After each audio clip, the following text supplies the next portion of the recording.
দুঃখ কষ্টে আসছেন, তাহলে এই হাদিসটি শুনুন। হযরত আবু হুরায়রা রাদিয়াল্লাহু আনহু হতে বর্ণিত, রাসূলুল্লাহ সাল্লাল্লাহু আলাইহি ওয়াসাল্লাম বলেছেন, মহান আল্লাহ তাআলা যার কল্যাণ চান তাকে দুঃখ কষ্টে পতিত করেন। সহিহ বুখারী 5645 নম্বর হাদিস। এখন আমাদের সাময়িক ধারণায় এরকম হতে পারে যে এই হাদিসটি আল্লাহ তাআলা মানুষকে কেন দুঃখ কষ্ট পতিত করেন, কল্যাণ, এতে কি কল্যাণ রয়েছে? সত্যি এতে কল্যাণ নিহিত রয়েছে, কারণ আল্লাহ তাআলা মহাজ্ঞানী, মহা পরাক্রমশালী। কারণ হচ্ছে যে যখন আপনি দেখবেন যে আপনার কোনো দুঃখ কষ্ট পতিত হবেন, তখন কিন্তু আপনি আল্লাহমুখী হবেন।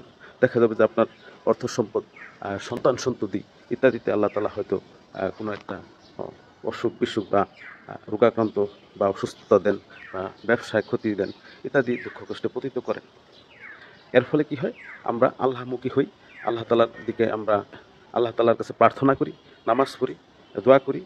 এটা হচ্ছে যে আল্লাহ তাআলার দিকে ফিরিয়ে নেওয়ার জন্য আল্লাহ তাআলা অনেক সময় দুঃখ কষ্ট পতিত করেন, এবং এতে হতাশ হওয়া যাবে না। এতে কল্যাণ রয়েছে। কল্যাণ হচ্ছে একটা হচ্ছে যে দুনিয়াতে আল্লাহ তাআলার দিকে আমরা ফিরে যেতে পারি, আল্লাহ তাআলার কাছে আমরা প্রার্থনা করতে পারি। আর একটা হচ্ছে যে এই প্রার্থনার মাধ্যমে এই দুঃখ কষ্টকে আল্লাহ তাআলা সরিয়ে নেন।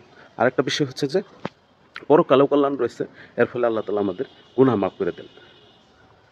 তাহলে এর মাধ্যমে দুটি কল্যাণ, একটি হচ্ছে যে দুনিয়াতে আমরা আল্লাহমুখী হই এবং আল্লাহ তাআলার ইবাদতে মশগুল হই, আর একটা হচ্ছে যে এর মাধ্যমে আল্লাহ তাআলা আমাদের গুনাহ মাফ করে দেন এবং পরকালে নাজাত দিয়ে দিবেন।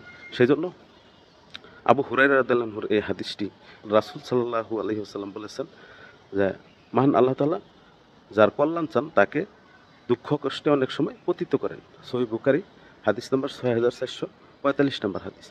সুতরাং এর মাধ্যমে আমরা এটাই বুঝতে পারলাম যে সাময়িক দুঃখ কষ্ট অনেক সময় আমাদেরকে আল্লাহমুখী করে, আল্লাহর দিকে ফিরিয়ে নেয়, সেটা আমাদের জন্য কল্যাণকর। এবং যখন আমরা ইবাদতে মশগুল হয়ে যাই, আল্লাহমুখী হই, তখন আবার এই আল্লাহ তাআলা এই দুঃখ কষ্ট আবার দূর করে দেন। যেমন একটা দোয়া আছে, রাব্বানা আতিনা ফিদ দুনিয়া হাসানাতাও ওয়া ফিল আখিরাতি হাসানাতাও ওয়া কিনা আযাবান্নার।